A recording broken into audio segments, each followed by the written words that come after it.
Welcome to the Lowe Post podcast, where it's time.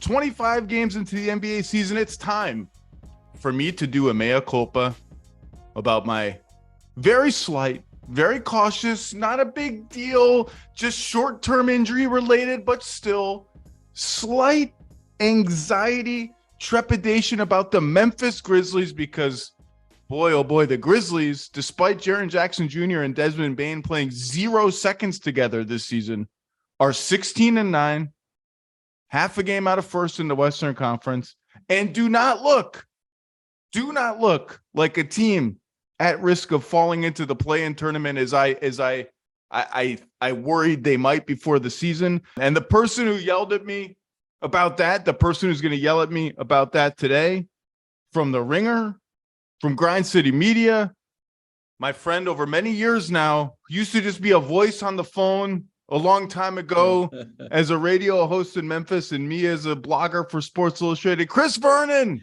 how are you? Oh, I'm so glad to be here, Zach. I can't wait to hear what you have to say now after only 25 games into the season. But that's not what's most important. What's most important is, as you said, we've been friends for a long time. I'm a loyal listener to the podcast.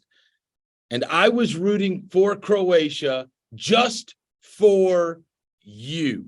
I wanted Zach Lowe to be happy. I found myself watching that game, and I was like, you know what? I do have a minor connection to this game. I know someone personally that would be absolutely thrilled if Croatia won. Therefore, I am rooting for Croatia. And sure enough, look at you. You've got to be Mr. World Cup now. Hey, look, man. Pound for pound, little country of 4 million people. 4 million, that's it. How many cities in Brazil are bigger than Croatia? Several. Third place in 98, second place in 18, minimum quarterfinals this season. The amount of screaming and running around that was happening in my house during penalty kicks the other day was inappropriate. Like we had a babysitter come in because it was early dismissal at school. We had to have some childcare, and the game was going so long that my wife was like, "We can't be behaving like this." It was the first time we're using this babysitter. Like, we can't let her into this atmosphere and think that we're these insane people. Pound for pound, look, man, Brazil, our win probability is probably like 5%. I know the deal. Brazil is scary. But I'll tell you this. They never give up. They're tough as hell. And a lot of teams are scared of Brazil. I have no soccer knowledge, by the way. I'm just going to be the guy who's watched like 30 minutes of soccer. A lot of teams are intimidated by Brazil, Chris. They see the mustard yellow jerseys, and they begin quaking in their cleats. Croatia ain't going to be scared of anybody. And the last thing I will say is I've already alerted my producers. If Croatia wins tomorrow, NBA today at 3 p.m. Eastern, it's going to be a little wobbly for me. If Croatia wins tomorrow morning, you should tune into NBA today, because I don't know what's going on in my house, what kind of shape I'm going to be in. But never give up, man. You never know. You get the first goal, and you never know. That's all I'm saying. I need to know the setup. Is it just you and your wife at these Croatia World Cup parties, or do you invite people over? And does your daughter get into this? Does she know what's going on? Does she have an awareness of it? Daughter has a Modric jersey and has a dance she does. Just, it's a celebratory dance, but she just does it at random times during the games. We had friends over for the game against Canada, which was on a Sunday, I think. And one of them has at least one daughter. One of their daughters is born in Canada and is like 5, and announced that she was cheering for Canada.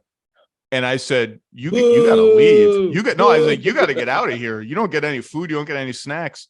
And she just looked at me like, no, I don't. And I was like, you know what? You look at me like that again, you may actually have to get out of here, because I don't need this energy in this house. So there's a Croatian restaurant near us that we were thinking about going to tomorrow, but it's just, I don't know. Oh, a watch party. Well, I'm still on the cautious side on the pandemic stuff. So I don't know. It's also at 10 in the morning, so we'll see. So it was just the two of us the other day screaming. You into this at all? Yeah, I was. I certainly was in the United States. So my daughter is playing soccer, like on the club soccer, and so she, their coaches were like, "Hey, want you guys to watch the World Cup and everything?" And so she had gotten into it. Which, if I get her into it, my son is sports crazy, so he'll watch anything. And so we certainly watched all the United States games. And then, like, if I have it on, they're not like uninterested or don't want to watch it. But we're pretty well tied to the United States and what they were going to do in the World Cup. And of course, yes, we all became incredible experts. Oh yeah, no, I know. Yeah. Cross. There's a space over there. Like, what the hell am I talking? I don't know what the hell I'm talking about. Yeah, it's. By the way, I would like to apologize formally to a friend that I have not talked to in 25 years, Brad Strobel. Shout out to Brad Strobel. Was a massive U.S. soccer fan in 1994 when the World Cup came here, and I was the dope in high school, being like, soccer, that's a stupid sport. It's 0-0 penalty kicks. What kind of sport is that, Brad? It's so freaking boring. It's like watching grass grow. Brad was right. I was wrong. A 0-0 soccer game is exciting. I don't know. I say this all the time. I don't know how people watch these games. They're too intense. I can't. There is like every World Cup soccer game is like the last 4 minutes of Warriors Cavs Game 7, 2016, when you're like gripping the arms of your seat. That's the whole game. It's unbearable. Anyway, go Croatia. Before we get to the Grizzlies, will you indulge me on a couple of teams? Let me hear it. Did you hear the Bill Simmons, Ryan Russillo listing of all the guards on the Bill Simmons podcast of all the guards they would take over Trae Young for the next 5 years? And it kind of went semi-viral within Hawks Twitter as they listed guard after guard after guard after guard and questioned Trae Young's leadership, questioned his defense, which is obviously abysmal, questioned the Hawks' future. Did you hear that? Have you listened to that? Yes. When he got to Alvarado, I almost drove off the road. I mean, they got to Bane after Halliburton, and Russillo just goes, I'm in. Desmond Bane. I'm taking Desmond Bane. And I was like, they're going all in.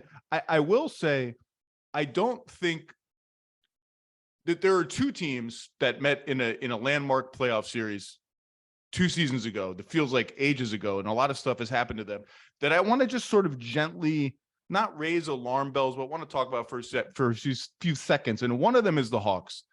And look, I don't really care to rank where Trae Young is or isn't. I will say this latest thing with Nate McMillan and skipping the shoot around and blah, blah, blah. It's always something there. There's just always, it's becoming one of those places where there's always something. There's always coach player tension, player tension, trade rumors, something, blah, blah, blah. Do people like playing with Trae? He's a great passer. Do people not like playing with Trae? He only passes to get assists. He needs to get off of it early. Oh, he was doing that when they made the conference finals 2 years ago, but he's not doing it, blah, blah, blah, blah, blah. I don't like what's going on there on the floor. It doesn't look good to me. They got walloped by the Knicks last night. DeJounte Murray got hurt 4 minutes into the game, so discard that if you want. Something I'm going to write about tomorrow. First 10 games of the season, Trae Young was running off like 12 off-ball screens per 100 possessions, like the JJ Redick off-ball screens, right? For him, that's a lot. His career norm is like 6, which is, the whole thing with Trae is, will he do anything away from the ball? Will he just be off your television screen at half court, or will he be active? Will he set screens? No, he's never going to do that. But will he run around? 12, that was encouraging. A month later, it's back down to 6 or 7, which means in the intervening month, it's been like 4 or 3.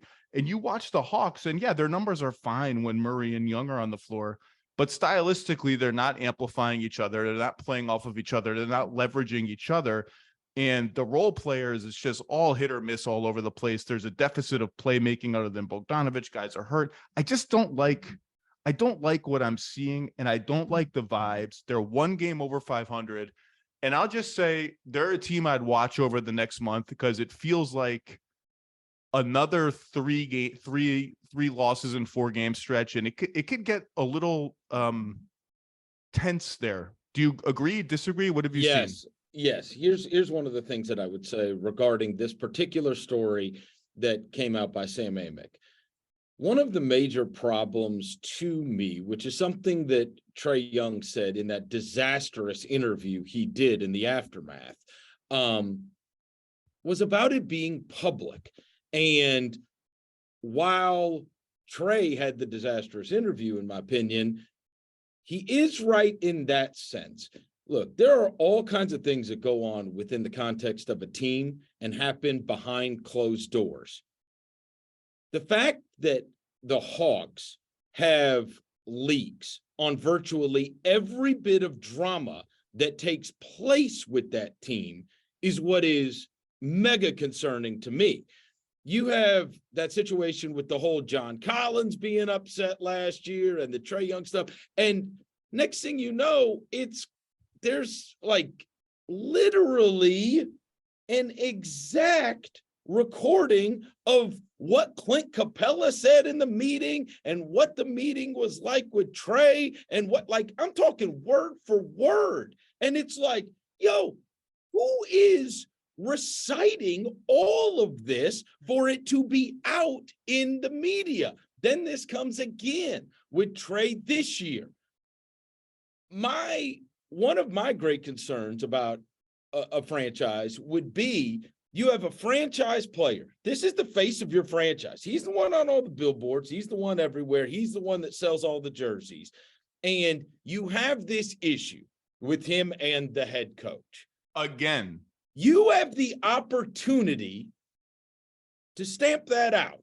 So number one, you let it get to a point where they're both angry. And next thing you know, your star player is not showing up and he's not on the bench. Okay, that's bad enough. At that point, you say, all right, people are going to ask about him not being here. All right, so what's our answer to that? And then, Trae, when we're going to put you in front of a microphone, I mean, this is $1 billion industry, and everybody's got full-on PR teams. When we put you in front of the microphone, what are you going to say? And basically, Trae Young's explanation was, this shouldn't be public. I'm just here to win championships, blah, blah, blah, blah, blah. But then, hey, fine, Trae, and that reporter that was asking him the questions, he's sitting there saying, okay, Trae, well, it became public because you're the face of the franchise and you're not on the bench supporting your team. At that point, regardless of the story, that's public. And he says, well, so why weren't you there? I was hurt. John Collins is in a boot. He was there. And then it's like, I don't want to answer any more questions. Let me get out of here. And it's like, hold on now. Where is the protection for this situation? Where is the damage control for this? Somebody from the Hawks wanted that out. And Sam Amick was on with Raja Bell and Logan Murdoch and said that this is the most concerning. If you pull the Hawks, he said he thought the players would, if you split them up, they would side with McMillan. That's the problem. If that's true, and the players would side with McMillan in this situation, then you've got a real problem on your hands. Look, this is a where there's smoke, there's fire situation. From what I've heard and learned, this is not a random one-off. Oh, there's a miscommunication. There was major miscommunication. The chain of communication there is not great. But there's something going on there. And look, there was not a lot of complaining about Trae Young when they were in the conference finals 2 seasons ago when they beat the Sixers. in 7 games, and then took 2 games from the Bucks. Now Giannis was hurt for part of that. Trae was hurt for part of that. Whatever. There was not. I didn't hear a lot of like, oh, I would take Desmond Bane over Trae Young. I would take so and so over Trae Young. But Trae Young is not shooting the ball well. When he's not shooting the ball well, that'll change. Like everything is better when people make shots. Look at Dallas. The sky was falling in Dallas a week ago. Tim Hardaway started making shots, and now they're 2 games over 500. Everything's fine again. I mean, we'll see. But the point is he'll make shots. I just don't. I think that bracket broke pretty perfectly for them, starting with the Knicks, who had no way to hunt Trae Young on defense, nor did the Sixers really. And then the Sixers obviously went through an internal meltdown, the ripple effects of which they are still feeling today in that series. So the bracket broke right for them. But you know what? You still got to beat the teams in front of you, and they did. And credit to them for that. I just don't think they can get any farther than that or even reach that again if he's the worst defensive player in the league. Which, and Zach, it's also, look, we're all going to be colored by recency bias in this thing, and Miami took him out. That's the other thing I was going to bring up. I mean, that's most recently we saw him in the playoffs, and they, when you are an all NBA superstar caliber player, with great blessings comes great responsibility, and he got just completely taken out of a series, completely, by Miami. And that's the other thing I was going to bring up, because when they did make that conference finals run, and I wrote about it and I talked about it at the time, one of the changes he made to his game was he would get off of it early, even when it was not necessarily going to lead to assists. I see that second defender coming at me on the pick and roll here, Kevin Huerter. You take it on the wing. I'll get off it early. You make a play. Maybe the ball comes all the way back to me around the horn when I do that. By the way, the Kevin Huerter trade, which was partly to save money, I think, they could really use Kevin Huerter right now. All the way to save money. Yeah, they could really use Kevin Huerter right now. And I'm not sure that he's getting off of it early enough. Again, that in that style, I do think Trae and DeJounte, like, we all knew what the fit issues were going to be. I said at the time that I didn't really like that trade for the Hawks. I thought it was too big of a price to pay, even though I think those 2 guys are so talented that they'll find a way to make it work. They'll iron out. It'll never be, Trae Young is never going to run off 20 screens a game. He's never going to go around setting screens. He's never going to be the off-ball threat that you need around DeJounte Murray, who needs to have the ball a lot. It's never going to be perfect, but they're so talented that they'll make it work to some degree. It's just not 25 games in. It's almost regressed in their level of like cooperation from the first week of the season. And I just don't like what I'm seeing.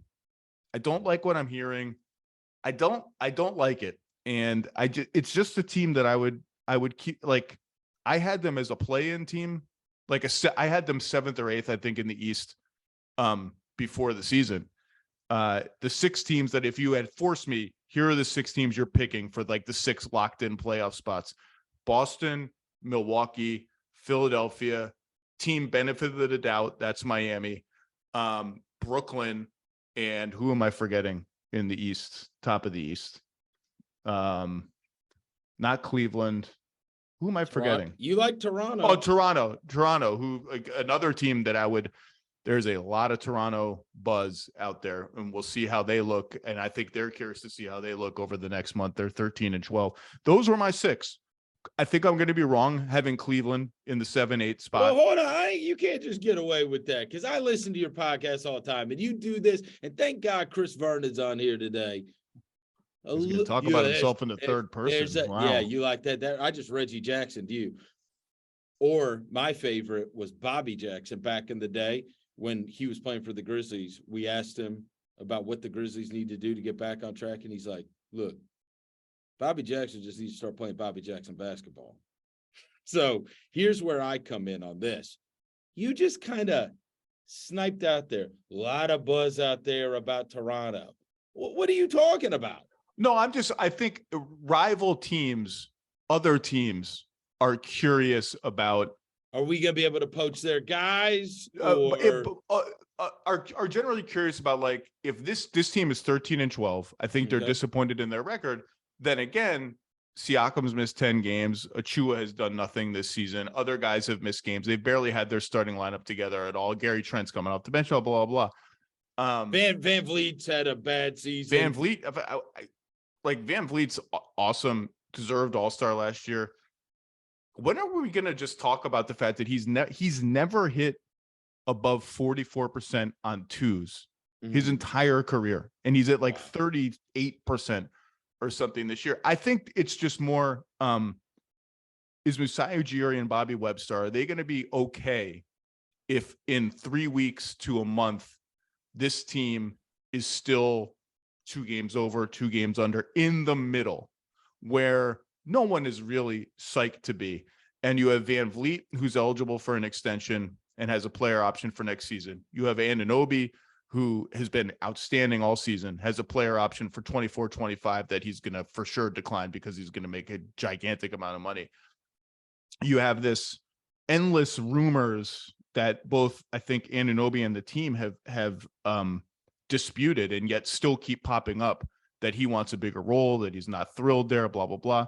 You have Anunoby, Barnes, Siakam are all kind of power forwards of one ilk or another. I mean, they're really just power everythings, but they have a lot of overlap there. I just think there's curiosity. I said last week, I think Toronto is going to surge.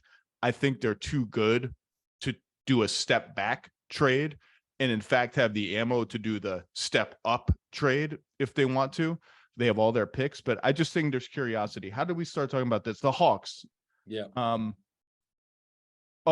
Yes, I had them in the 7th, 8th spots in the East, 7 or 8 with Cleveland. I'm going to be wrong about Cleveland. They're better than I thought. So I guess in one sense, the Hawks are meeting my expectations. And if you just told me what the record was, I would say, okay.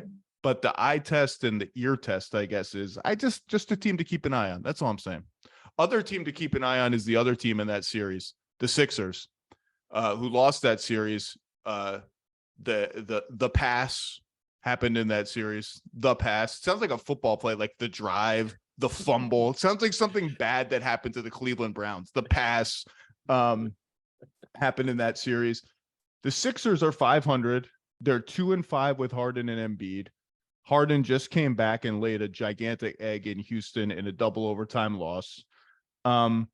It's early, Chris. It's early. 2-5 is 7 games that they've played together. Maxi's been hurt for a while. He's going to be hurt for a while longer. I don't like the way it's looked this season with James and Joel. It's Harden ball and Embiid ball. And the thing that's supposed to connect them is the pick and roll between them. And oftentimes it does. And then other times they don't use it. I don't think they use it enough, frankly. Or even precede it with any action that would bend the defense a little bit before you go into the meat and potatoes. And then if a defense switches it, as teams are going to try to do, it's just, okay, James has the ball. I'm just going to dribble around for a while. Joel, like, he'll wave Joel out of the way sometimes. Be like, dude, you can't just wave Joel Embiid out of the way. He's better than you. Or we just dump it to Joel. Joel catches it at the elbow, jab step. He's an awesome elbow mid-range shooter, awesome off the dribble. It just looks too slow and dispirited, not cooperative enough. Maxi's going to need to eat on the fringes of that action when he comes back, like quick kick to him, attack, blah, blah, blah. I'm not going to sound the alarm yet because I need to see more games with them together. But the worst thing that's happened to Philly this season is that Boston has made a leap. Milwaukee is awesome as expected. They were supposed to be the 3rd big dog in the East, and they do not look that way. They do not look like a happy spirited team. They frankly played the first 10 games of the season when Embiid and Harden were healthy, as if they were the 2001 Lakers, as if they could just be like, yo, we'll flip the switch when we get to the playoffs. You've done nothing. Play hard. Run back on defense. Like I'm and Sixers fans I know I listened to the Rights to Ricky Sanchez last week. I saw Kyle Neubeck's column at Philly Voice. They're already like fed up with this team. I think that's a little premature, but I understand why, man. Those two teams at the top are so good. You got to win right now.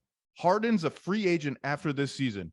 Joel Embiid is going to look around and be like, if they fail again, I don't know. What have you seen from them? I'm done.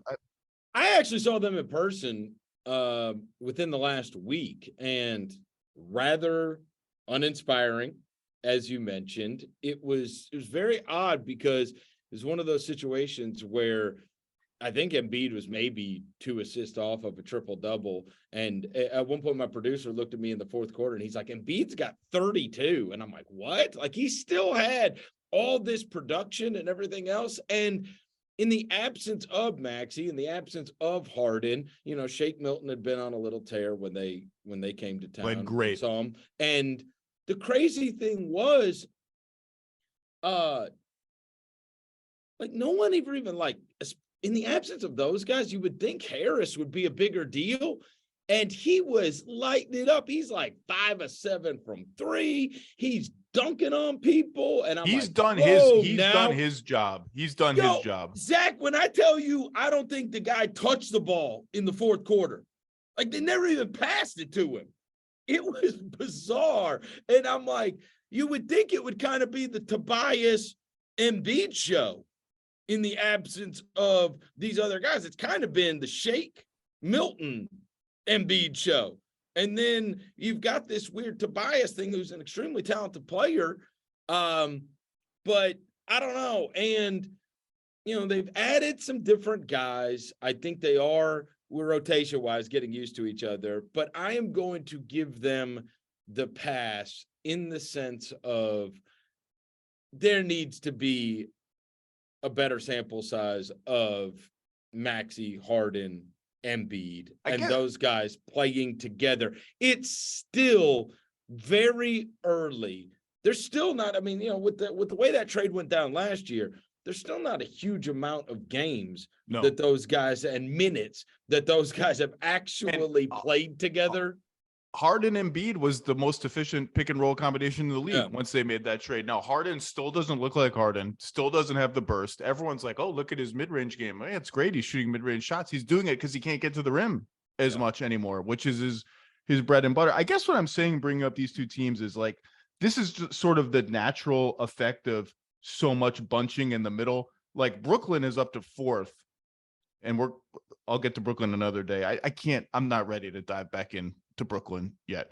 And they are 2 games up on the loss column on the Bulls, who are 12th. So when it's that bunched up, you do get to this point. Trade deadline's looming. December 15th is a week from today, when the more players can get traded, where it feels like we're entering a what is this team stretch for like a lot of teams. So we mentioned Atlanta, Philly. I'm going to be watching the Clippers closely, and I'm going to talk to Ohm about the Clippers after you. There's just a lot of teams. Like what are Toronto? We talked about even Denver, who I think I'm going to talk about next week. 14-10 down to 4th in the West. Like what are these teams? What do they think of themselves? And I just need to see a little more juice from the fully healthy Sixers. And like you said, they deserve another 20 games, but I want to see some juice in those 20 games. You know who doesn't lack for juice? Who's that? The fighting Memphis Grizzlies.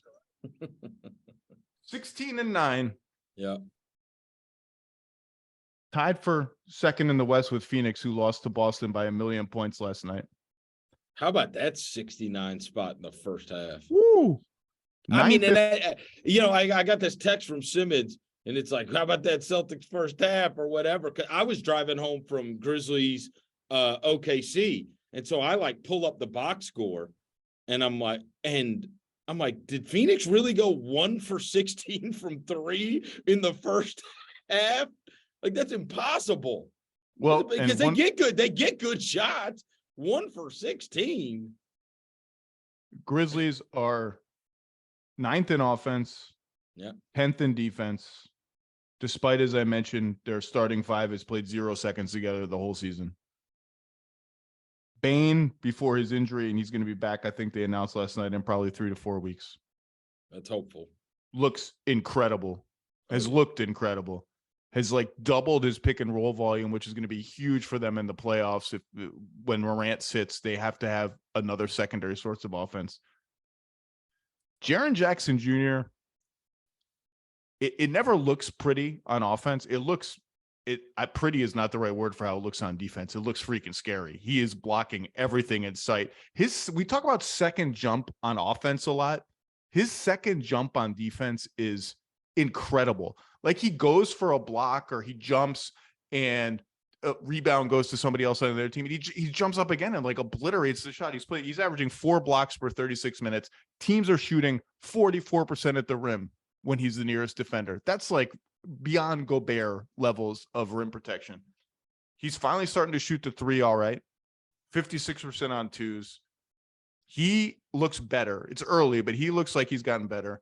Bane looks like he's made another leap. That's a legit big 3 with Morant. Well, and they were winning with offense, just playing these all-star game type games. They're now, as of last night, 42-1 when they score 120 points. And they were getting teams in those games. And so if you wanted to play an all-star game, you're in big, big trouble.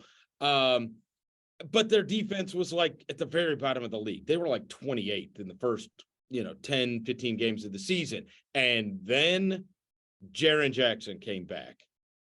And you saw that. You said now they're in the top 10 in defense. I mean, they and this happened a year ago where they were pathetic defensively to start out the season. And then next thing you knew, they were right at the very top of the league. And no small part of that is Jackson. I mean, last night he has 5 blocks. That's become commonplace, but it's not even just the 5 that he gets a hand on. It's the 35 shots that don't get taken because somebody looks up and they see this condor that's standing there. He's got a real knack for it. And he now this year has a bulk. He's really grown into his body. He's got, he's bigger. He's stronger. He's rebounding better and playing bully ball on offense where he'll just take that extra dribble to try to get all the way to the basket. He has been great since he has come back, and defensively has been spectacular. I believe last night's only the second game since he returned that he has not had over 20 points.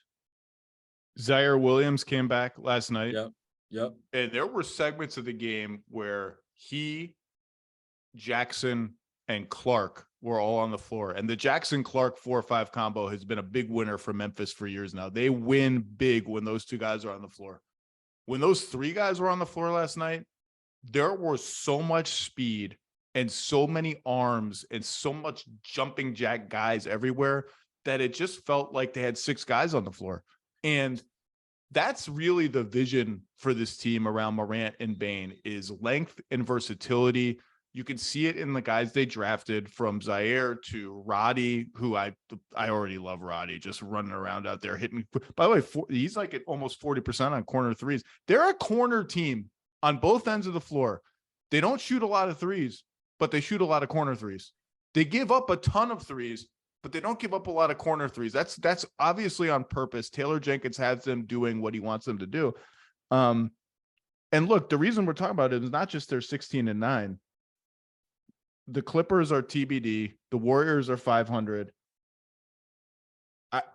I thought the Grizzlies were going to be somewhere between 4th and 7th in the West because of Jackson's injury. Not only have they weathered that, they've weathered other injuries, including Bane now. And Morant I think he's missed 4 games. They're right at the top of the West. And I think for both them and the Pelicans, I think it's starting to be clear. Like the time could be now. The time doesn't have to be 3 years from now. The time could be now. Jackson and Bane have been so good, and Morant is so good that we need to start talking about them as like they can win the title. They could win the West at least. Milwaukee and Boston may be a stretch, but they are. This team is really, really good, and they are ready now. There is always look, there's always a chip on the shoulder in Memphis in terms of, and now they're on national TV much more. They get talked about more, but it's kind of like they were a flash. And then even coming into this year, there were a lot of people that were like, yeah, they're kind of in the mix, and then just kind of bypassed it. Or with last year, one of the things that has frustrated me is, look, last year during the playoffs, they played the Warriors better than everybody, including the Boston Celtics. All right. They played better against the Warriors. Ja Morant misses a game winner in game 1. They win game 2. They go to game 3 and they get smoked. First home game for, all right. And Ja gets hurt. They turn around. Game 4, they're up by double digits in the fourth quarter. They let them off the hook. They lose that game. Come back. They beat them by 1,000. Beat the Warriors by 1,000 in game 5. And then go to game 6, highly competitive until the end. So, by the way, Ja Morant is averaging 40 or 38, 8, and 7 when he gets hurt. Like, no one ever talks about the fact that they are right there with the Warriors, would have had a game 7 on their home floor. Would have had a game 7 on their home floor and lost their best player, all NBA player. It's kind of like, oh, yeah, well, if they would have had Morant, they would have lost anyway. It's like he's averaging almost 40 points a game in the very short amount of time that we saw him in that series. And I get it. Proper respect to the Warriors. They're a rightful champion. But they weren't that far off last year. It's not crazy to think that if Ja Morant played last year, that could have been different because the margin was very, very small without him. They only had him for 2 games against the Warriors. And so then coming into this season, it's like, what, because they lost DeAnthony Melton and Kyle Anderson, now all of a sudden they're not a championship contender? You nailed it. Those guys were innings eaters for them. They were really good for them. They just kind of bet like our second and third best players are going to get better. And we think that these young guys, Santi Aldama, we haven't talked about. Santi Aldama is kind of like, people kind of chuckle about him. I don't know, like, oh, Santi Aldama, that's cute. They think Santi Aldama is good. And he looks like he's a good player. He's shooting 34% from 3. He can pass. They rightfully bet, we'll bring these guys into our culture. The holdovers we have are good enough. Jackson, Bane, Morant, Clark, Adams, Konchar's shooting 39% from 3. We'll bring these young guys into our culture. We think they fit. We'll be fine. We'll be fine. And they were absolutely right. And you mentioned Morant in the playoffs. Well, he's shooting 38% on threes this year. And you've already seen teams, not as many teams are ducking under picks for him like they used to and just giving him threes. And that just opens up the whole world for him. If you're letting him into the paint, and once you let that dude into the paint, it's like good freaking luck. He's going to dunk on somebody's face 5 times out of 10, or like crazy layups where he's like, he does the layups where he's like elevating, twisting, still going up, almost hits his face on the rim. The defender like falls backwards. Like, what is this thing coming at me? I don't even know what to do with this. And sometimes he gets fouled. Sometimes he makes them. Man, they bet right. And the Ja stuff, you know, the interesting discussion about the Grizzlies last year was this team relies on offensive rebounding, defensive rebounding, the latter of which fuels their transition attack, forcing a crap ton of turnovers, fueling their transition attack. Is all that stuff going to hold up in the playoffs? Can you win the slow down, grimy half-court game in the playoffs if you depend on offensive rebounds? Who's giving you those? Transition, that stuff goes away in the playoffs. And even now, the Grizzlies are 22nd in half-court scoring efficiency according to Cleaning the Glass. 22nd right now, today. That's not good. I think they proved in the playoffs, if 100% of that transition chaos game doesn't translate into the postseason, 80% of it does. 85% of it does. And if you have Ja on the floor, I think they can create enough half-court offense. If you have Ja and Bane, I think this team is. They would have to have Bane. When they have to have Bane. Have to have Bane. When they get healthy, I think they've got enough. I think they've got enough. I think they showed their style works. So you saw it last year during the playoffs, and Morant really struggled in the Minnesota series. Credit to Chris Finch. He decided, and teams do a couple different things. One of which is he made Morant see two every time. He guarded him with a bigger guy in many occasions, that being Anthony Edwards, and he made him see two. So when Steven Adams or in that particular series, Adams wasn't playing, whoever was setting the screen, now, then there's some of these teams that play it this way, they make him see a second guy at the free throw line extended, or certainly you're not getting to get into the paint without seeing a second guy, okay? We'll go look. Desmond Bane averaged over 25 points a game against Minnesota. Brandon Clark was crazy against Minnesota because he's the other big that's running around. Bane is the outlet. So, and then you get to the Golden State series. Golden State, they're like, we're going to guard this guy straight up. Okay. Now you're getting 40 put on your head, because if you're going to guard him with one guy, now that screen comes, and as soon as he turns that corner, it's over. It's over. Now, if you're bringing the other guy, that's where they have to have Bane, and that will be in the half court. And that's why you saw in that Minnesota series, Bane go crazy. And then what Golden State did is they said, all right, we're going to play all these guys, and we're staying at home. We're staying at home on Bane. Desmond Bane's not doing what he wants to do, and Brandon Clark's not doing what he wants to do. Those guys aren't going to beat us. And I do think that because of Bane getting so much better and shooting 45% from three at the time that he went out, I mean, now you've got some very serious choices to make defensively, of which there are no good answers for. And look, when they get whole and they can turn Aldama and Roddy, LaRavia is not even playing anymore, into from like really decent minutes rotation players to fringe rotation players, all of a sudden they get really, really good and really, really scary, and they'll have the depth to do that. By the way, I think the Wolves did this a lot. You saw the Thunder do it last night. Teams are going to go at Morant on defense. They're going to attack him on when the Grizzlies are on defense. They're going to drag him into pick and rolls. I think he's been better on defense this year.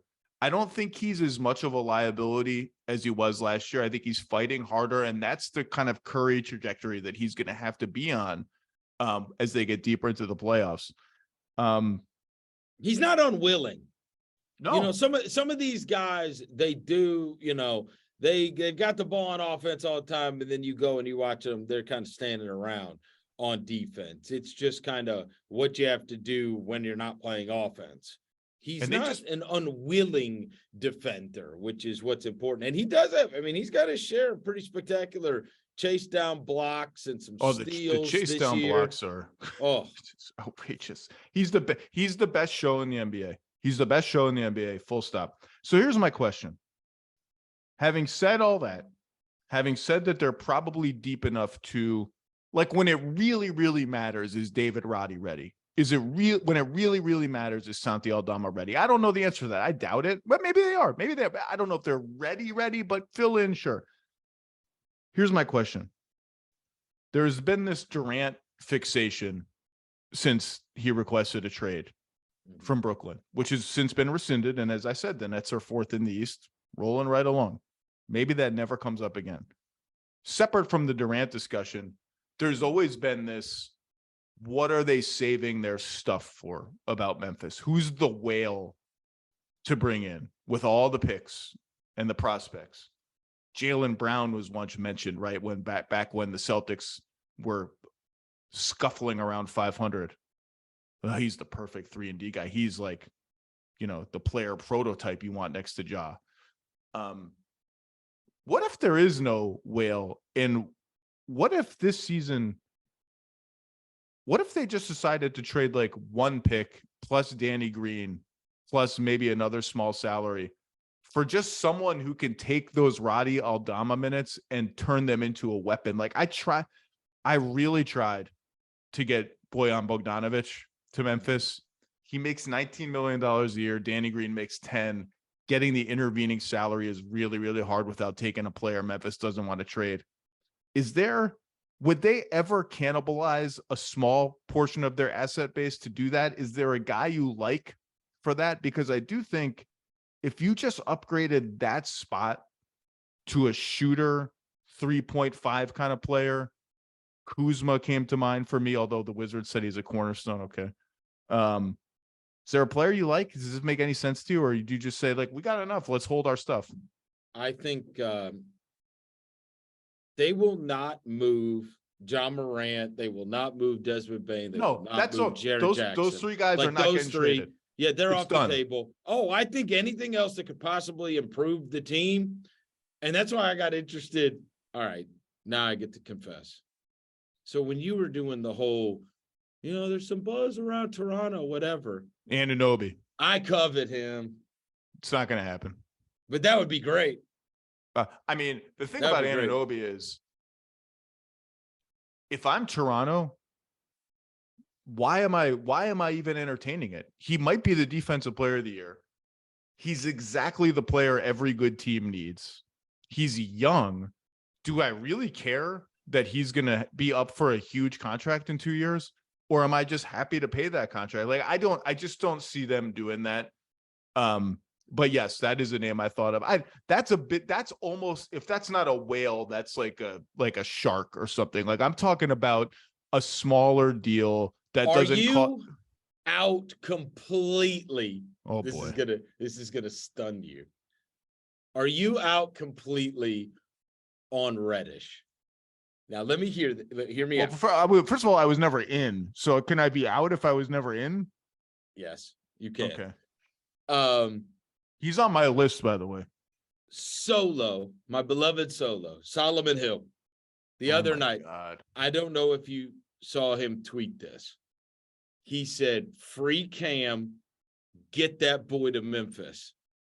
And then he responded to somebody by saying, "Look, sometimes with these players, it's where they go." And Cam and Ja have had this like back and forth where they love each other, love each other's games and all this stuff. Solo, who had been a part of the Memphis thing, at one point says, like, "Hey, this kid is mega talented and he needs an environment like they have there in order to harness what he can be." And I'm thinking to myself, like, that's one of those, like, again, I don't know if it's needle moving in any kind of way, but I found it fascinating. What are you giving up, though? Just Danny Green? Nothing. Yeah, like nothing. Right? They like Danny Green, by the way. I don't know if it's just they do like Danny Green. But they're like, we love Danny Green. We love his presence. We're not looking to trade Danny Green. So maybe there's just nothing to do. They love Roddy. They obviously traded for Roddy in the draft. They like Laravia. They like all these guys.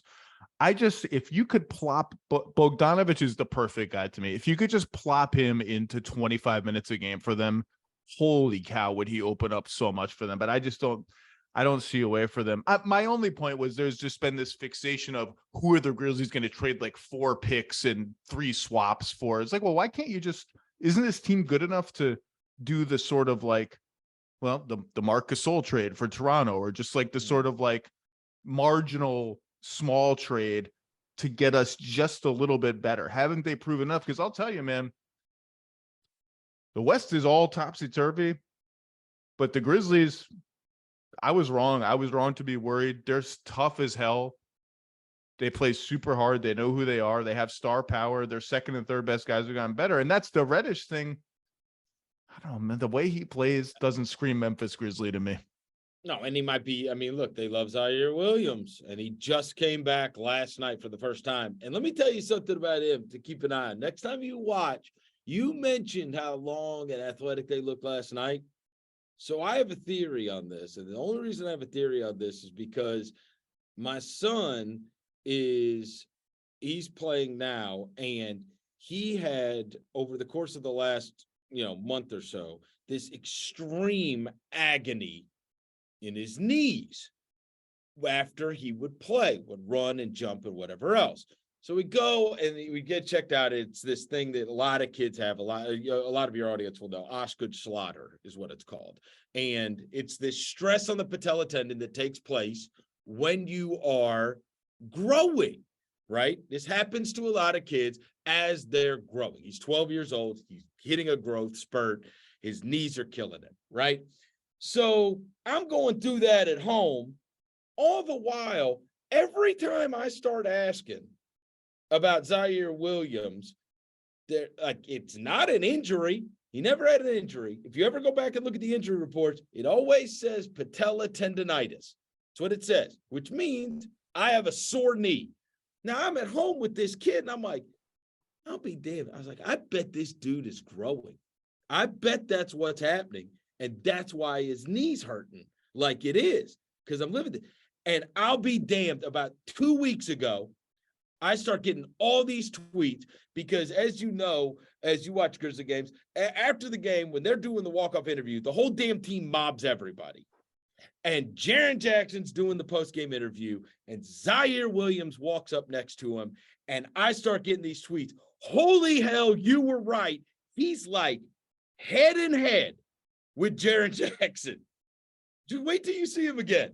Well, look, I gotta go investigate this. I think this guy may be near like 7 foot tall now. I'm not kidding. And that he's been out because he's been on this growth spurt. It happens. It does happen with guys. Look, he's the one they traded up from 17 to 10 or whatever to get. He looked ready for the playoffs last year. He made threes, enough threes for them. Didn't look scared at all by the environment. And it's funny you mentioned he played more than Brandon Clark and more than DeAnthony Melton in some of those games. Melton was on the fringes of the rotation for a lot of the playoffs. It's funny you mentioned the height thing. I was watching the Grizzlies broadcast last night of Grizzlies Thunder, and Pete Pranitza, the play-by-play guy who's fantastic, says to Brevin Knight when Zaire Williams gets into the game, says to Brevin Knight, and you know the team announcers, they always know stuff. They both know stuff, and they have to be careful how they frame and reveal what they know. So Pete says, "Hey, Brevin, is it me or did Zaire Williams grow a couple inches? Did he grow a couple inches?" And there's this pause, and I'm just projecting now, but in that pause, I was like, "Is Brevin thinking about what he wants to say here?" And Brevin says, "Partner, he's always been pretty long." And so he like deflected it out of the way, but Pete brought it up, and I was like, it rang a bell. It rang a bell in my head. Look, man, this team, it's a really fun team. It's just really fun. It's a great story. Taylor Jenkins. Oh, but you mentioned Zaire, and this is the coaching piece of this, and how they have things that they do, and they do them every game, and they do them well. Zaire Williams, John Conchar, and Santi Aldama are all doing the no dip three. The three where you catch it and don't bring it down. It's all of them. Zaire did it right away. First game last night, he did it. Conchar's doing it every game. Aldama's doing it. This is clearly something that it's like the Luke Cornett closeout in Boston, like the little jumping jack closeout that looks ridiculous. It's obviously something that this coaching staff has decided we have to teach this, and we have to try it in games. It's going to be a marginal gain for us, and they're all doing it. And like Bane doesn't need to do it; he's just boom, boom, boom, quick trigger. But those three guys are all. It's clearly a point of emphasis. Like, it's not a secret. You know who's not doing it? Brandon Clark. If you saw last night, we get towards the end of the game. Morant is one assist away from a triple double, and he goes and he drives it. He kicks it out to Brandon Clark. Brandon Clark's wide open. He can shoot it.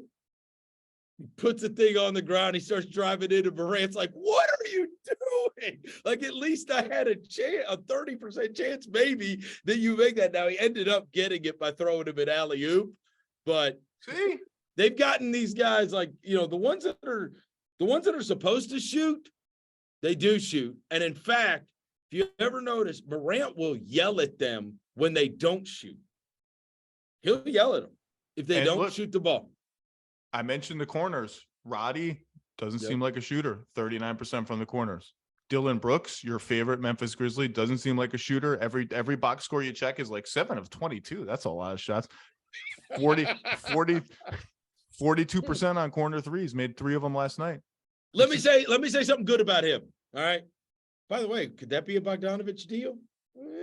That's the name I thought about. And I can't tell how much of a core identity piece he actually is for them. And obviously he's extension eligible, didn't get an extension because he's going to make more than that. I can't tell kind of how legit it is that, like, no, he's part of our fabric. Does his toughness, his defense, his in your face mentality, like we take our cues from him. Yeah. But if he's really the piece that gets you something else, is that going to stand in the way? I don't know, Well, I mean, in fairness, he was out last year and they won 56 games. That's true. So, but let me say something good about him. It's been twice over the last 10 games that Shai Gilgeous-Alexander has not scored 30 points, both of which were when Dylan Brooks saddled up for the game with the expressed written consent to shut down fellow Canadian, everyone's favorite Canadian, Shai Gilgeous-Alexander. And earlier, just a couple of weeks ago, I think it's his worst game of the season. He did it to Zion. And so I got to give this guy credit. He is one of these guys in the league that has decided, I'm going to do the game film thing, right? And I'm going to get the clips of everything that my assignment, that player, I'm going to get the clips, everything they want to do every time they've had the ball over the last 5 games. And I'm going to know exactly where they want to go and what they want to do before they do. And they're going to have to play in a manner in which they are uncomfortable because they're not going to get to do. So, Zion, you don't get to your left hand. Not against me, you don't. I'll sit on it all night. Gilgeous-Alexander, I'm staying in front of all this herky-jerky stuff. And if you look last night, Gilgeous-Alexander made 4 shots. He made 17 free throws, but he made 4 shots. And Brooks, on a regular case, now if we could just figure out the other end, which I've got this, on regular case, I say, look, man, I love you, brother, but there's 2 things. You got to shoot less or make more. That's it. Either shoot less or make more. I'm fine either way. If you want to shoot. That's why I liked those corner threes last night. And did you notice who they put on Shai when Dylan was resting? David Roddy. They are throwing David Roddy into the deep end of defensive assignments, and he's doing well. Chris Vernon, just a pleasure to listen to. I listened to you, and you're, Kevin O'Connor. I don't want to give Kevin O'Connor any, like, Kevin O'Connor, whatever. Whatever, Kevin O'Connor. Are you listening, Kevin? I listen to you guys twice a week on my Peloton. You're my Peloton Entertainment, one of many pods. You do fantastic work. And I was in Memphis in March last year. Maybe I'll make a return trip this year, and we'll grab a beverage or 2. That'd be great. Great to see you here. Thanks, buddy. All right. It's time, I guess, to talk about the LA Clippers, who you may be surprised to know exist as a basketball team and not just a conceptual basketball team. They are 13-11. Kawhi Leonard is back for the third time this season. He's back for the 3rd time, if you count the beginning of the season. Hit a game-winning jumper in Charlotte. Not exactly a rousing win to beat the tanktastic Charlotte Hornets by 2.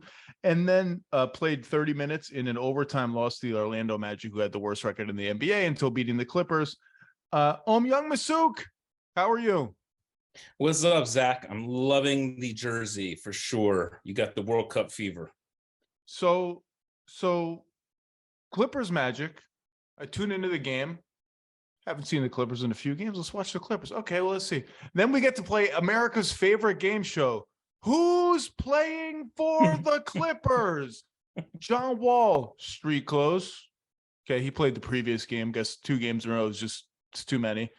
Luke Kennard, street clothes. Norm Powell, street clothes. Am I forgetting somebody? Marcus Morris did not play. Marcus Morris, street clothes. Norm Powell out. Yep. Norm Powell's out with a groin injury. He's been out a few games now.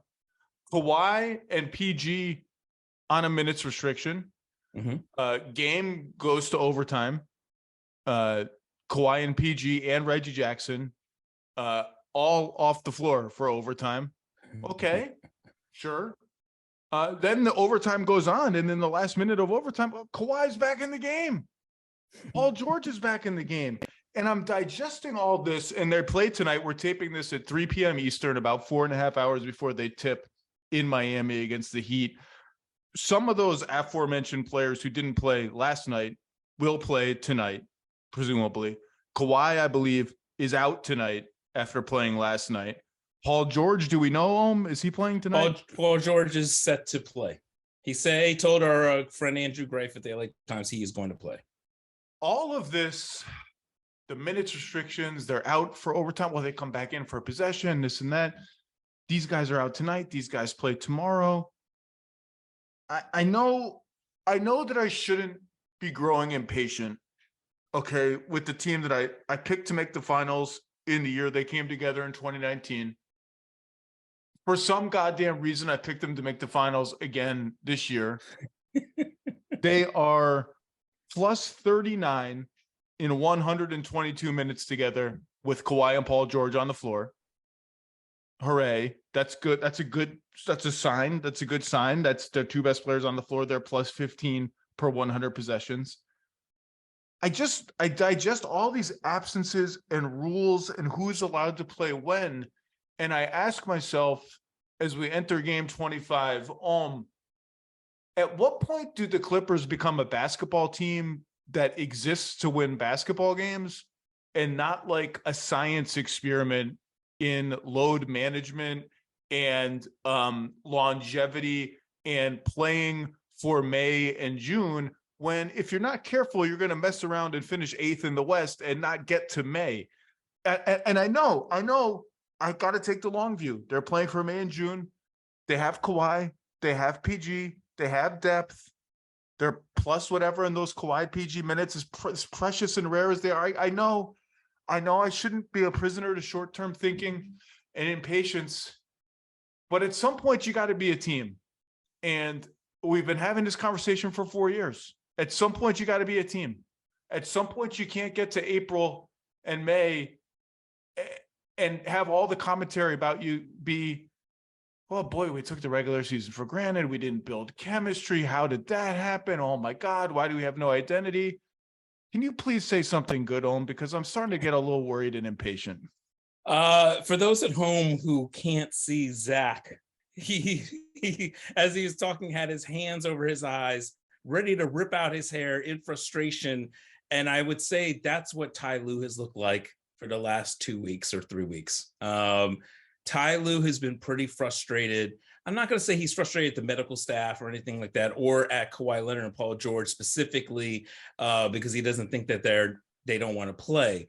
But the frustration has just been that they have not been available, or anytime they get somebody back, somebody else is out. I would say last weekend, the frustration was palpable throughout the organization when we all thought that Paul George and Kawhi Leonard were going to play in a 1:00 game against the Sacramento Kings. They had practice on Friday. All indications were that they were going to be cleared if they made it out of that practice okay. And then Saturday morning when we get Ty Lue, it's just like they're out. And the one question someone asked him, I think it was Jamie Maggio asked him, hey, your second quarters haven't been that great. And Ty frustratingly just goes, well, we need players. And so we need guys out there. And so that to me was, he's really starting to show his frustration. Finally, the next game against Charlotte, these guys are back. Zach, I said this in the preseason, I think when we talked about the Clippers, that you could see a scenario in which it was going to be very up and down all season long. Kawhi Leonard starting on a minutes restriction, not playing in back-to-back. Same thing for John Wall. The case is still the same, except for the fact that we didn't see Kawhi Leonard missing, 15 straight games or whatever when he got hurt again, and then spraining his ankle and being out another 6 games.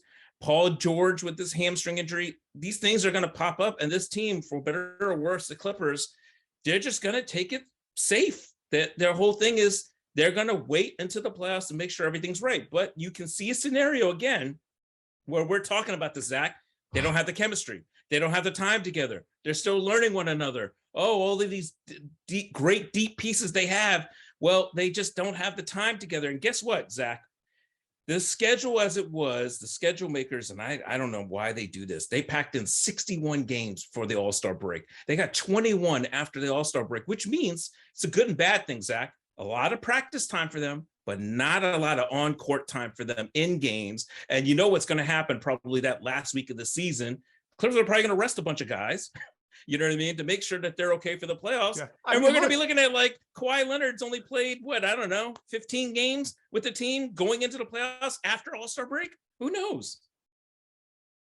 Well, I mean, look, when it's like I need a vacation from my vacation. Like when I take a nap, I need another nap. I'm so tired. Like if we've rested so much by April, we got to rest again for the playoffs. So I get all of it. We want to be fresh for the playoffs. You mess around, you might be fresh for the lottery when you don't even have your pick, by the way. But so that great, you're fresh for the summer. Like it's awesome to be physically fit and fresh. You're trying to win the title. And speaking of the schedule, well, they're 13-11, which is, I don't know where they are in the West. The standings are still bunched up. Like it doesn't even 6 matter. or something like that. They're ninth. Now. I'm sorry, they're 14-12. I've lost track of the record. 14-12. Okay. They're minus 45 for the season. That's their raw point differential. That's the 7th worst point differential in the NBA. So again, but they're fresh. Great. They're fresh and minus 45. Kawhi has played 6 games, I think, or 7 games. That sounds about 7 games. Sounds about right. I think 7 games. And by the way, you mentioned like Kawhi might end up playing. What did you say? 40 something games. I mean, who knows? I said from the All-Star break until the end of the season, when they have 21 games remaining, does Kawhi play like, let's say 15 of them? Because they're not going to have a lot of back-to-backs. So he's not going to skip a lot of he will probably sit out the back-to-backs, but I'm just saying, like, if they decide to rest guys at the end for the final week or whatever, but to your point, we don't know what place they'll be playing for in the standings, because the organization is fully aware that they've had to let a lot of games go here prior to them coming back, just because they haven't been available and guys have been hurt. And Saturday was a classic case of that. They got waxed by the Sacramento Kings. And there was definitely a feeling in the organization that was just like, we are just kind of like throwing games away right now because, these guys are just not healthy and not coming back. And, they're taking the time or whatever, and they're going to have to make up a lot of these games down the stretch. Did you say Kawhi might play 15 of their last 21 games? I'm not saying like that's. I know you're not reporting that. That's the number you threw out, right? If Kawhi off the top of my head, maybe let's say, I don't know, I think there might be 2 or 3 back-to-backs in the last 21. I'd have to go back over to the schedule, but if that's the case, well, he's not playing in the second game of those back-to-backs, right? So you can take those away. If they rest down the stretch in the last week to make sure guys are healthy, which they have done almost always has been the case. Of course, their standings their place in the standings is a little more secure. Well, then I don't know, how many games does he play after All-Star break? Because if you look at the Clippers schedule, it's like barren. They had to play so many games in the first half. Then the second half, they are loaded with practice time, but not a lot of game time.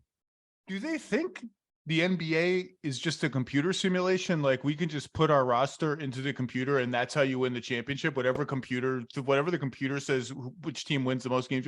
If Kawhi plays 15 out of 21 games in the season, that's like a Cal Ripken streak for him at this point.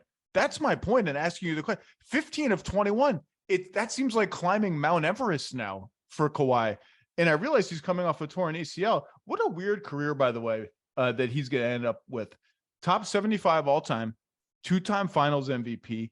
He has 11,000 career points. He's going to have the weirdest, like, cumulative stats versus, like, apex achievement ratio or whatever in the history of the NBA. Let's talk about Kawhi.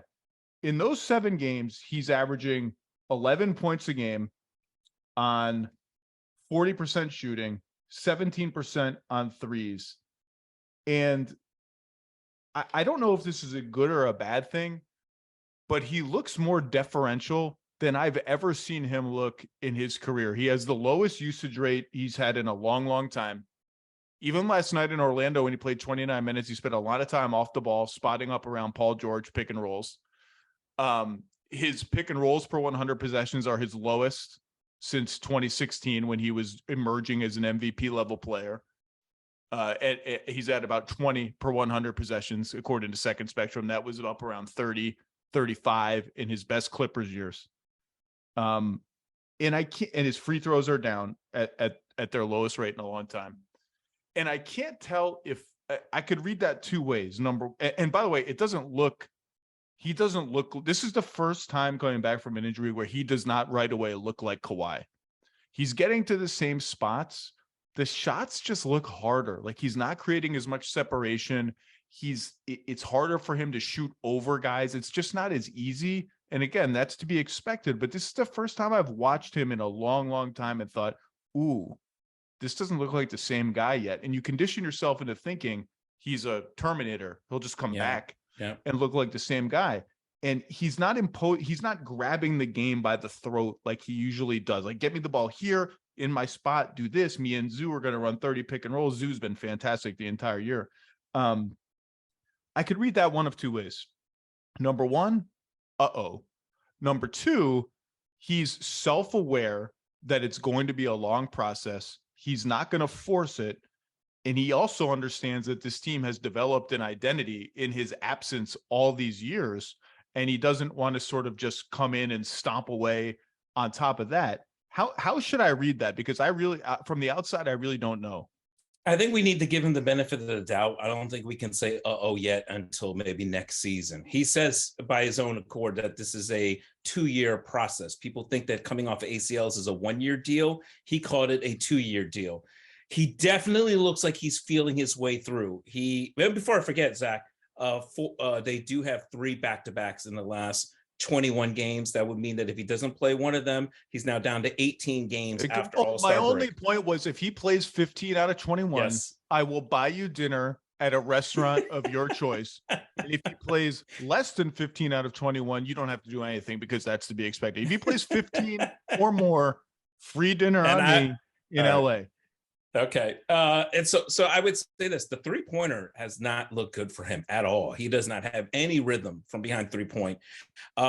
He definitely looks like he is more of a playmaking role. What I thought was so good, the Charlotte game was good for him and the Clippers, is because they were in this tight situation where they got to see Kawhi bail them out. And in that situation, like Kawhi got to his spot, he scored in the mid-range, looked like, Kawhi. They needed that, actually. They needed to be in a situation like that because they just haven't had that kind of time together. And what you saw was Paul. Paul had a chance. He grabs a loose rebound almost near half court. And now he's sprinting out and he's got one guy in front of him. Paul could have took it to the rim with like 15 seconds ago. He backs it back out, passes a John Wall in the right corner because he sees Terry Rozier on Kawhi Leonard on the right wing. Charlotte switches in time, gets McDaniels onto Kawhi, but now Kawhi has the ball, ISO. Kawhi then scores at the end, the game winner. Clippers feel good because they're like, this is what we needed. We needed to be in a situation like this. We need to see Kawhi do this. And I think it was really good for Kawhi. You know, when you hear Kawhi talk after the game and he's talking about, I would have rather pulled it out. We're up 8-9 rather than having to grind it out. But it was good for him to pull out a game like that, to win like that, to see himself hit a shot like that. I think that was good for him. But you're right. Just to clarify, this is against the Charlotte Hornets. Yes. It's not against. This isn't like, we went to Milwaukee. No. And, we survived adversity. This is like, woo. Yeah. Mason Plumlee, man. We got out of Mason Plumlee's house with the W. No LaMelo Ball, Charlotte Hornets, okay? No Gordon Hayward, Charlotte Hornets. Then the next night, a couple nights later in Orlando, they're up by like 18 to start the game against the Magic. They look great. I mean, Paul George, Kawhi Leonard look great. And what I think you're seeing is Kawhi knows the impact of him just being on the floor, even though he's not 2-time finals MVP Kawhi Leonard yet, okay? He's getting that respect. So a lot of guys are more open. The Nick Batums of the world are benefiting because they're wide open and he's finding them. He is more of a playmaker. they jump out to this big lead, but then all of a sudden bench comes in. And then when the starters come back in the third quarter, it doesn't look good. And so all of a sudden, Orlando is now in the game at the end of the fourth quarter. And you can tell like the execution is not good for the Clippers. They just, I don't know what happened, but they're executing like they're the Orlando Magic, and the Orlando Magic are executing like the Clippers. And so you see like these errant passes, these turnovers. Nick Batum 5 seconds on the inbound. Yeah, I mean it was painful to watch. And now they go into overtime, and guess what? Kawhi Leonard has 1 minute left on his minutes restriction. He's at about 29 minutes, and Paul George is at 32 or 33. He can't play. So now they're like, we're going to save Kawhi to the final minute. They bring in Kawhi in the final minute, but by then they just couldn't execute and win that game. They brought Paul George in for the final 5 seconds. And this are all things that this is not of Ty Lue's doing, Zach. Ty Lue doesn't want to do this on purpose. He's not trying to act like Phil Jackson. Of course he doesn't. And try to be like, oh, I'm trying to prove something or anything like that. No, this is what he's been told that he has to do. And so you feel like it's, you know, I think after the game, Andrew Greif was in the locker room from the LA Times, the beat writer, and Kawhi said, I want to be out there. I want to play. I understand the medical staff is trying to keep us healthy, but I want to be there. I want to try to help lead this team. Same thing for Paul George. I was surprised that they were already up in the 30-minute range for their, second game back. I get it. They had a long time off, but I thought the Clippers would be, you know, a little more conservative with their minutes. So I think that's a good sign to see that they're already in the 30s, and maybe they'll ramp it up. But Zach, their schedule, 3 times when December started, 3 times, there are 3 weeks in the month of December where they play 4 games in 6 nights. So they are packing it in December. That's a lot of games. There's back-to-backs. You're going to see Kawhi not playing those back-to-backs. John Wall as well. It's definitely a work in progress. The science experiment, as you call it, is the perfect description, Zach. Let's be positive for a second. They are 5th in defense. That's good. That's a good sign. They've been grinding on that end of the floor. They have a good track record as a good defensive team. Norm Powell found his groove, as we were all waiting for. I called him the most important bench player in the league at the start of the season. Slow start, uneven start. Seemed like he was kind of uncertain about what his place and role and when to attack and when to defer and all that. Got a rhythm. Terrence Mann, I feel like, is an ingredient that they're going to need, and has used this time of being one of the only players who's available every game to kind of remind Ty Lue, I think, this is the kind of oomph and bounce and verve I bring to this team that no one else really does. Wall has looked fine off the bench. He's generating a lot of corner threes for them. He's amping up the pace. And that's the good stuff. That's the good stuff. The bad stuff is they're 28th in offense, and the other 2 teams that are below them are not trying to win basketball games very hard. And the offense has been ugly and sloggy and all the stuff that we've talked about. And that's what's kind of so interesting about them. And to think back to their playoff run in 2021, where they broke the Clippers curse and finally got to the conference finals. And I think that was, I don't want to say the only time, but that was one of the rare times in 4 seasons. Now, I understand 4 seasons with PG and Kawhi is really like closer to 2.5 seasons with injuries, where it felt watching them like, oh, this team knows who they are now. They all know who they are. They all have this, they've embraced this identity of, we're just a drive and kick, jump shooting, 5 out a lot of the time, or Zoo's going to be rim running, drive and kick, jump shooting machine. They were the best jump shooting team maybe in the history of the league, at least on catch and shoot jumpers. The Warriors will always be number 1 for just overall shooting ridiculousness. They shot 42% on threes, and you know what, they spread Utah out, drive, kick, corner 3. Terrence Mann has 1 million points. Utah, bye-bye. It was the first time really where they look like this is what we stand for as a team. And I think they still have the tools to get back to that once Kawhi gets reacclimated and PG gets reacclimated. Because if you look at what's different now between their 28th ranked offense and their offense that season, which was like top 3 in the league the whole year, they're not getting as many catch and shoot threes. They're not shooting as well from three because they're not getting as many catch and shoot threes. And they're turning the ball over all the time. Yeah. As you mentioned, they've got to lead the league in dribbling off their own feet, and the ball ends up with the other team. They clean that up. They reintegrate a little bit. They find that identity again. There's a good offensive team in here. They also have to figure out what lineups they want to play when Zubac is out of the game. And I don't know where you're leaning in terms of what the answer to that question is, because those lineups were massively effective for them 2 seasons ago. They're no center lineups. This year, it's like sometimes they haven't played Covington. I thought that was the whole point of getting Covington. Now, he had COVID at the beginning of the year. And without his rim protection, do those lineups work? The numbers say they actually work pretty well so far. I think they're getting a little lucky in terms of opponent jump shooting in those lineups. Although, again, we haven't seen Kawhi and PG together much at all. Moses Brown has been getting a shot recently, which suggests to me that they think maybe we actually kind of need a little bit more size on our team. Where do you think they're going to end up there? I think they're still going to end up with at backup center with a combination of Batum or Covington. I think the problem here is that you kind of hit the nail on the head, is that when one guy starting to feel good, Norm Powell is really starting to hit his role, his rhythm, he's out. Groin injury. Terrence Mann, realizing that I'm the only guy that relentlessly attacks the rim and brings energy. I think this season, more than any other season that I can remember in a long time, the energy player is important and vital. And we're seeing it in guys like Yuta Watanabe, for example. The energy that he brought in Brooklyn, exceptional. Now he's hurt, okay? Terrence Mann, this team, a veteran team, needs that young energy. And he was starting to give it. And then guess what, Zach? He's out against Miami, concussion protocol. He did take a big blow the other day. So, it's just like these guys are trying to figure out the roles. When Kawhi and Paul went out, I think what we saw was the role players that were remaining. It felt like last year again. They started to settle into their roles. They knew the big guys were out and we had to do this. And so guys started playing a little bit better. They started getting a little bit of rhythm. And then the big guns came back in, and here we go. We're starting all over again. The offense does not look good.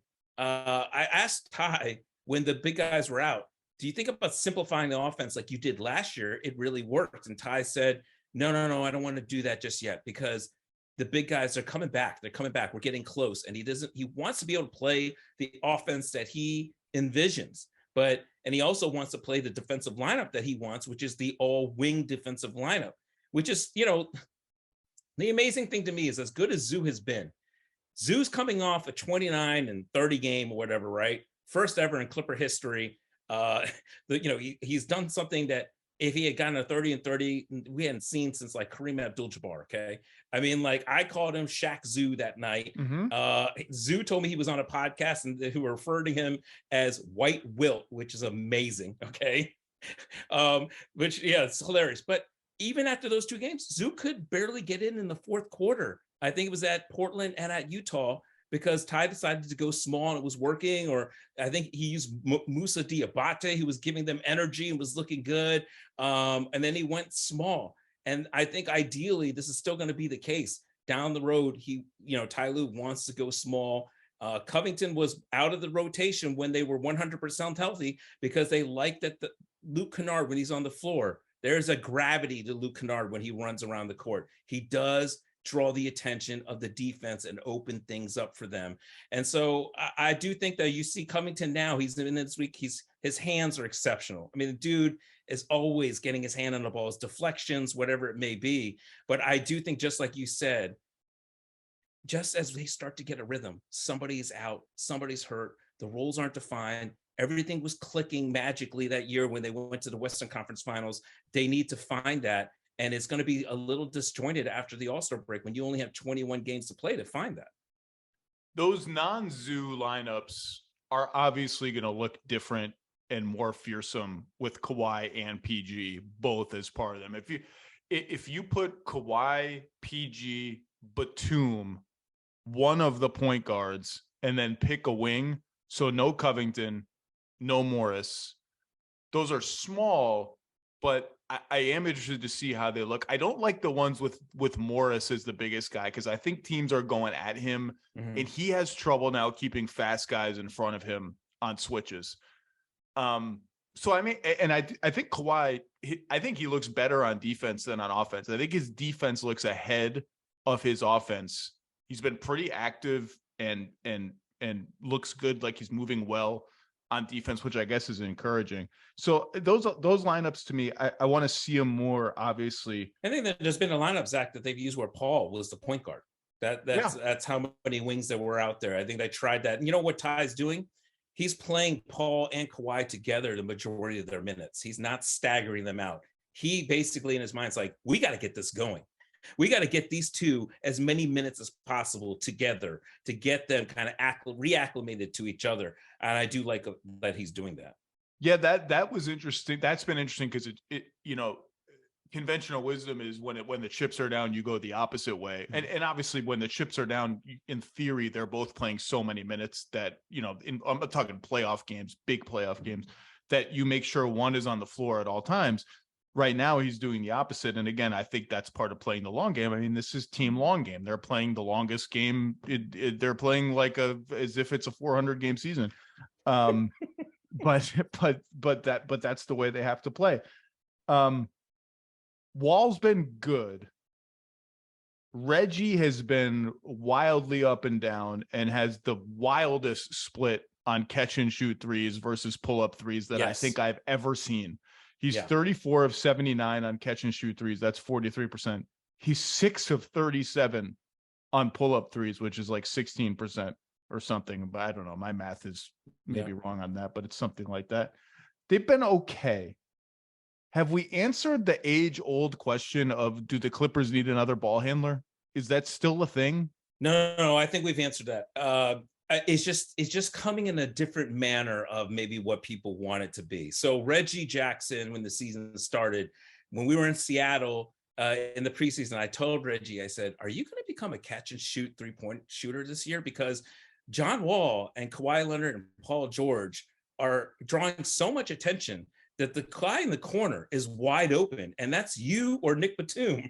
And I said, so are you going to become like Steve Kerr this year, as opposed to having to create your own offense? And he's like, yeah, he's like, a bunch of us talked about it, and, I have to really work on that part of the game. He's been great at it. The problem is that he's been so banged up. He took this fall in Portland that I'm telling you, I thought he'd be out for a week. I thought his hip was messed up or his back. I even thought his head hit the back of the floor. He was dazed, but he has stayed in the game and kept playing. But he also has not been able to really create any separation one-on-one. And I also don't think that, like, when the big guys were out, Reggie Jackson, it was now becoming incumbent on him to kind of create a lot of offense. And then we saw a little bit glimpses of old Reggie from a couple of years ago.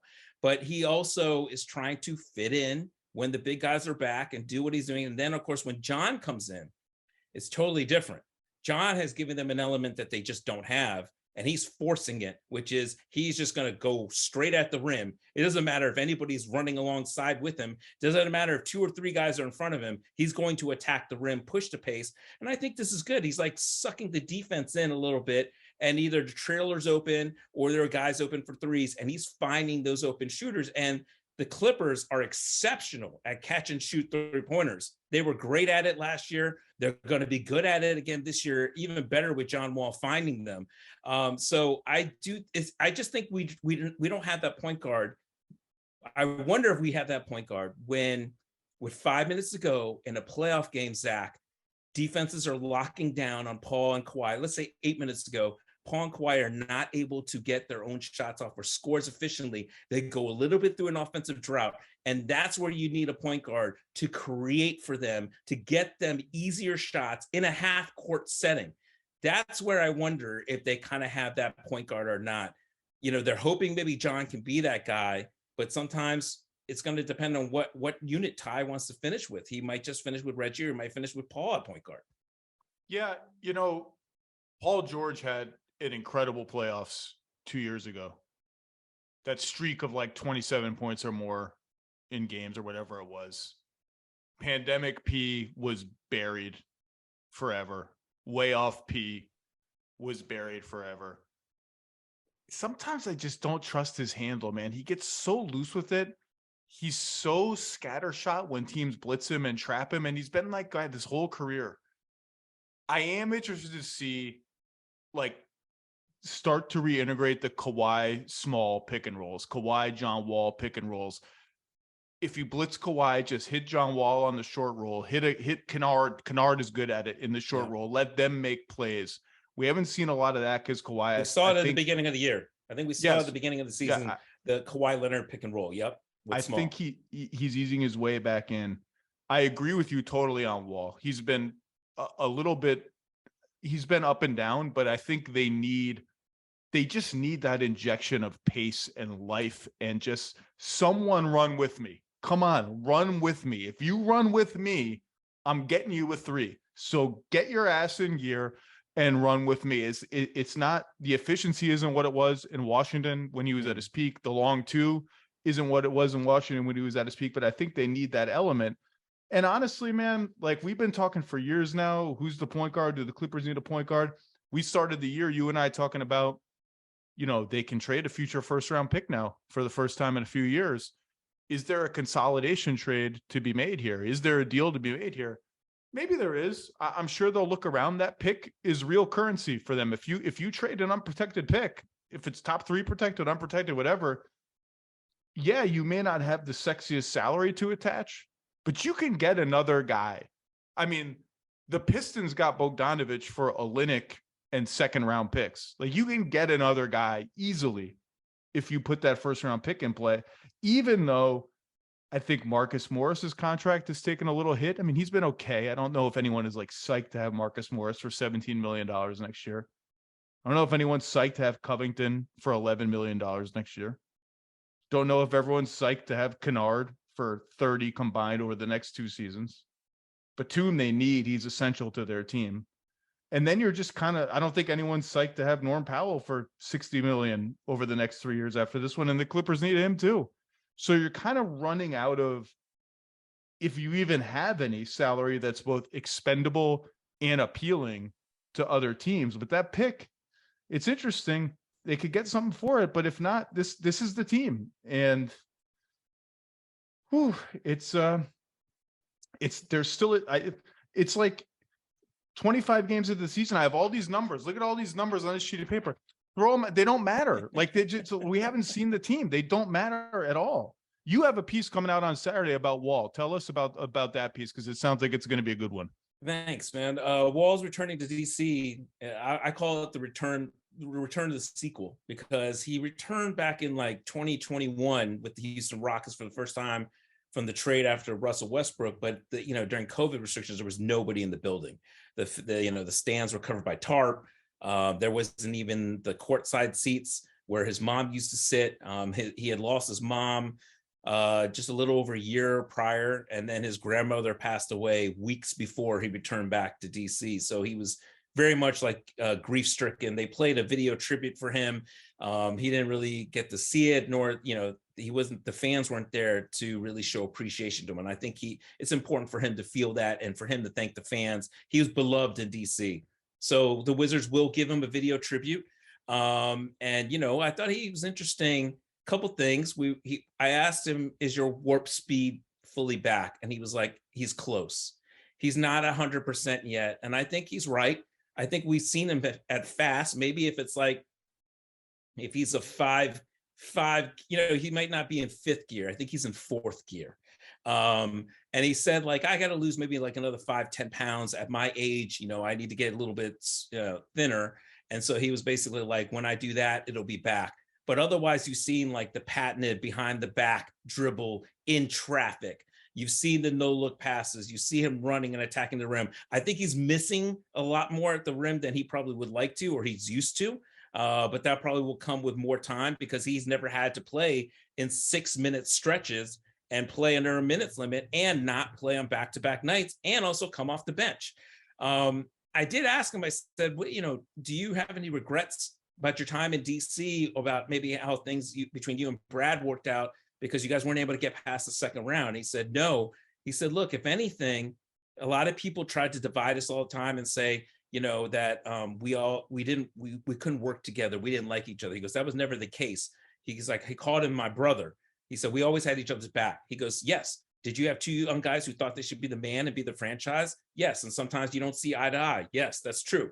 He said, but he goes, if one thing I think about back, if I could have done differently, he said, Brad expanded his game every year that he was there. And then when I was out, he became a 30-point scorer. He goes, I wish I could have been there to be his roll dog when he was averaging 30. And when he was younger, I wish I gave him the ball more and let him work pick and rolls and let him handle the ball more so that he could become more of this playmaker that he is today, but earlier. And then who knows what would have happened. So I thought that was a little interesting because, that was the problem in DC. There was only one ball to go around with two guys that were terrific that needed the ball. And a lot of people thought that Beal would just be this, guy that would just be, a spot up and shoot guy. But no, Beal's a lot more than that. So it's going to be important for him to get the love. And I think he's going to get that on Saturday, hopefully. I will say this, Zach, Ty Lue better play John Wall a good amount of minutes. At Houston, when he returned for the first time, he wanted to show and prove to Houston what he could do. Remember, Houston sat him out the whole year. Ty played in 15 minutes, and I don't think he played in the fourth. And John was so furious and upset, he left the locker room very quickly after that game. So this is a very big game for him. That is the one game he looked at when the schedule came out. I would expect Ty Lue to play him, a good amount in this game. Well, I'll be watching that game. This is a TV piece, right? It airs over the weekend. Not TV. It'll be on .com. .com. Okay. Over the weekend. Youngmisuk, your coverage of the Clippers is fantastic. I hope you get to cover the real Clippers for a month. It'd be great if we just had a month of everyone is semi-available. Because the West is still there for the taking. No one has run away with it. And, but to me, I don't know that there's a player that I'll be watching more closely for the next 2 months or whatever than Kawhi, because he just hasn't, and again, it's to be expected, but he just hasn't looked like the same guy, and he's not playing the same style, not quite. And obviously, just as the Lakers team building model is null and void if LeBron and Anthony Davis aren't incredible gods of basketball, the Clippers team building model is null and void if Kawhi Leonard is not Kawhi Leonard. That's it. It's over. And it's over for this season, it's over for the future. So it's obviously way too early to say that. I'm just saying that if he's not Kawhi, we're not talking about this team anymore. And I want to see it. I want to watch it, and you will chronicle it, my man. Youngmisuk, thank you, sir. Yeah, man. I would just say one last thing about Kawhi. The key with Kawhi is not only what you see in the games, and of course, I think, I just thought about this with his 3-point shot. We don't see that soft touch yet, the little arc that he has. Everything has been like straight ahead and very low and like hard. But I would say the most important thing with Kawhi is how he feels the next day. That's been the issue here. Every time he's had a little tweak here or there, and he says, I'll be fine. But you got to be like, how's he feeling the next day? Because if he's not feeling good the next day, and all of a sudden we find out the next day he's out for like a couple games, and because something flared up or there was swelling or anything like that.